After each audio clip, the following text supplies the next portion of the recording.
Bismillahirrahmanirrahim. Assalamualaikum warahmatullahi wabarakatuh.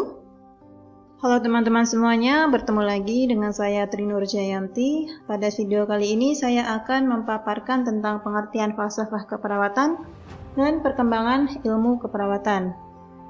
Baiklah, langsung saja kita lanjut ke slide berikutnya. Kita mulai dari definisi.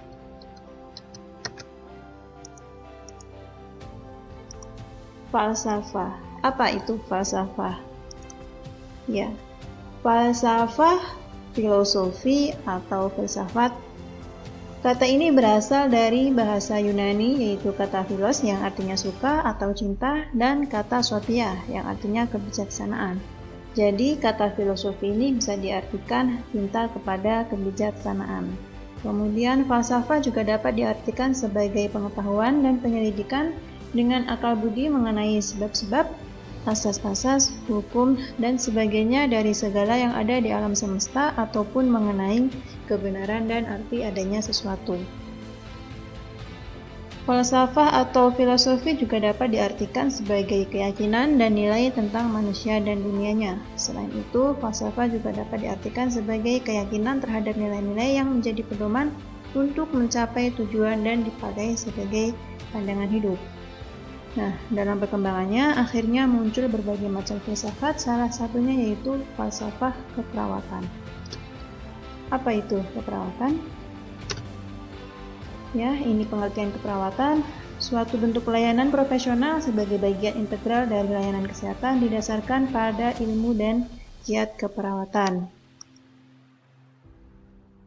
Berdasarkan pengertian falsafah dan keperawatan, maka dapat kita simpulkan bahwa falsafah keperawatan merupakan keyakinan perawat terhadap nilai-nilai keperawatan yang menjadi pedoman dalam pemberian asuhan keperawatan, baik itu kepada individu, keluarga, kelompok, maupun masyarakat.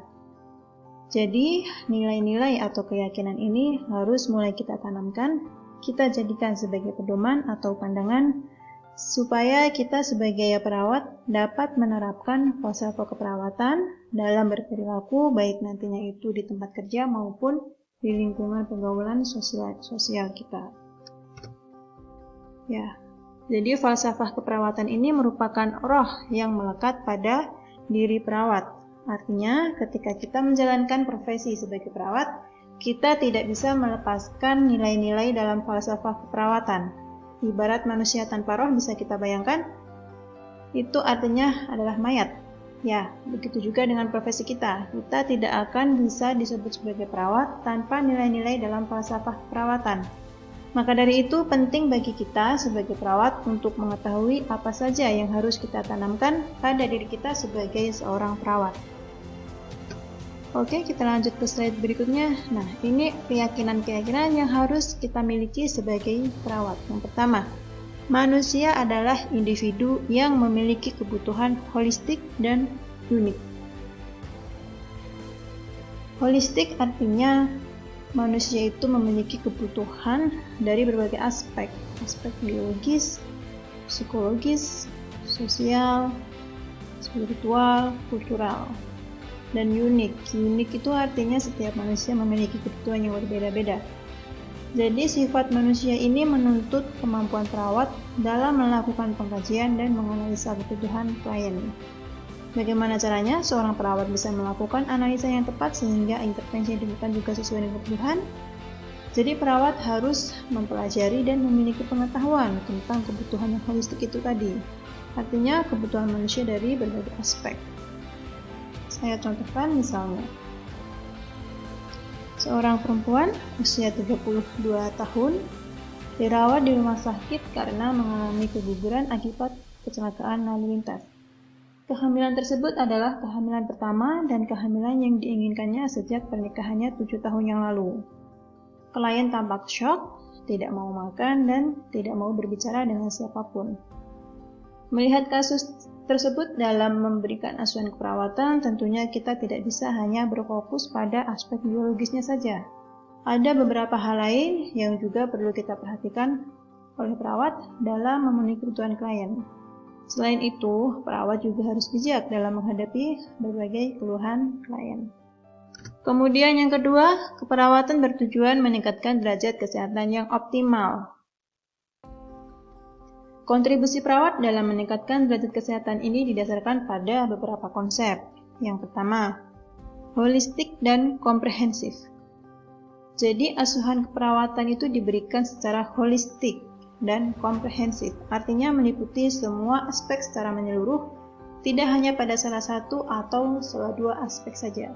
Kemudian sasaran, individu, keluarga, komunitas, dan kelompok.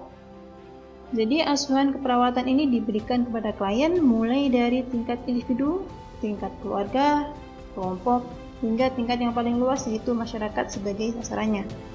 Kemudian yang ketiga, lingkupnya sehat sakit. Ini artinya layanan keperawatan tidak hanya terbatas diberikan pada klien yang sakit saja, tetapi juga klien yang sehat. Tujuannya apa? Tujuan layanan keperawatan untuk klien yang sakit sudah jelas untuk mencapai kesembuhan sehingga klien bisa menjalankan fungsinya sesuai dengan tingkat kemampuannya. Lalu, keperawatan klien yang sehat tujuannya untuk apa? Yaitu untuk mempertahankan kesehatannya. Kemudian kita lanjut yang keempat, eksis di sepanjang kehidupan manusia. Eksistensi perawatan berlangsung sepanjang kehidupan manusia, artinya selama masih ada kehidupan manusia, maka perawatan akan terus tetap ada. Kemudian yang kelima, upaya promotif, preventif, kuratif, rehabilitatif. Artinya intervensi keperawatan mencakup keempat upaya ini. Upaya promotif artinya intervensi diberikan kepada klien yang sehat agar dapat meningkatkan kesehatannya. Kemudian upaya preventif atau pencegahan artinya intervensi diberikan kepada klien yang sehat agar tidak jatuh ke kondisi yang sakit. Kemudian upaya kuratif atau penyembuhan artinya intervensi diberikan kepada klien yang sakit agar sembuh atau menghindari sakit yang lebih parah atau kecacatan. Kemudian rehabilitatif atau pemulihan artinya intervensi itu diberikan kepada klien yang sakit yang sudah sembuh agar ia dapat kembali melakukan fungsinya seperti semula. Lanjut ke poin berikutnya, tujuan keperawatan dapat dicapai melalui kolaborasi tim dan pasien atau keluarga. Dapat kita pahami bahwa kolaborasi berarti perawat tidak bisa kerja sendiri, melainkan membutuhkan peran dari profesi kesehatan lainnya dan juga kerjasama dari klien dan keluarganya. Perawat harus menempatkan klien sebagai mitra, bukan sebagai atasan atau bawahan yang perawat bisa menyuruh-nyuruh pasien misalnya. Tujuan keperawatan ini akan tercapai bila terdapat kerjasama yang baik antara kita perawat sebagai pemberi pelayanan dan klien sebagai mitranya. Kemudian selanjutnya, perawat menggunakan proses keperawatan untuk memenuhi kebutuhan kesehatan klien. Proses keperawatan ini merupakan metode yang ilmiah sistematik yang digunakan dalam memberikan asuhan keperawatan. Dikatakan sebagai ilmiah sistematik, artinya proses keperawatan ini terdiri dari beberapa tahapan, yaitu pengkajian, diagnosa keperawatan, perencanaan keperawatan, implementasi, evaluasi, dan yang terakhir adalah dokumentasi. Selain itu, poin berikutnya yaitu perawat bertanggung jawab dan bertanggung jawab memiliki wewenang dalam melakukan asuhan keperawatan yang diatur dalam kode etik keperawatan. Perawat, jadi di sini perawat harus siap bertanggung jawab terhadap apapun yang lakukan. Perawat juga harus siap bertanggung jawab, artinya bila nantinya ada pihak yang mengajukan gugatan terkait asuhan keperawatan yang telah diberikan, perawat harus selalu siap. Tanggung jawab dan tanggung jawab inilah yang membuktikan bahwa perawat itu merupakan profesi yang profesional.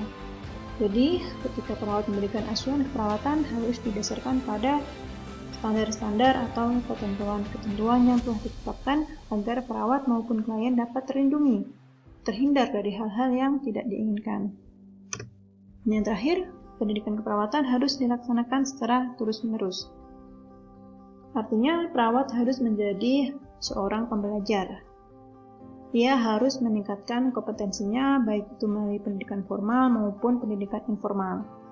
Jadi peningkatan pendidikan keperawatan ini menjadi tanggung jawab siapa? Tentunya ini akan menjadi tanggung jawab bersama seperti organisasi profesi perawatan yaitu PPNI atau Persatuan Perawat Nasional Indonesia, kemudian instansi tempat bekerja ketika kita sudah bekerja untuk mengadakan pelatihan misalnya, dan juga tanggung jawab pemerintah.